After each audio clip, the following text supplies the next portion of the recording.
રાજ્યમાં આજે પણ અતિ ભારે વરસાદની આગાહી છે। બનાસકાંઠા, પાટણ અને કચ્છમાં વરસાદનું રેડ એલર્ટ અપાયું છે। ત્રણેય જિલ્લામાં 12 થી 20 ઇંચ વરસાદ પડવાની આગાહી કરવામાં આવી છે। ત્યારે મહેસાણા, સાબરકાંઠા, દ્વારકામાં પણ અતિ ભારે વરસાદની આગાહી કરવામાં આવી છે। તો જામનગર, મહીસાગર, મોરબીમાં ઓરેન્જ એલર્ટ આપવામાં આવ્યું છે। રાજ્યમાં 2 દિવસ ગાજવીજ સાથે વરસાદની આગાહી છે। આગામી 3 દિવસ માછીમારોને દરિયો ન ખેડવાની ખાસ સૂચના આપવામાં આવી છે। તો ડીપ ડિપ્રેશનના કારણે રાજ્યમાં વધુ વરસાદ પડશે। ઉલ્લેખનીય છે કે 5, 6 અને 7 તારીખે વધુ વરસાદની આગાહી હતી, પરંતુ હજુ પણ બીજા દિવસો છે જેમાં વધુ વરસાદની આગાહી છે અને આ તમામ જગ્યાએ 12 થી 20 ઇંચ વરસાદ પડશે તેવી આગાહી છે।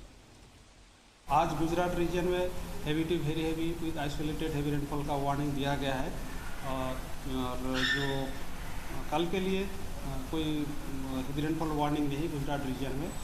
सौराष्ट्र कच्छ के लिए आज heavy to very heavy with isolated extremely heavy rainfall का वार्निंग दिया गया है और कल के लिए हेवी रेनफॉल का वार्निंग दिया गया है सौराष्ट्र कच्छ।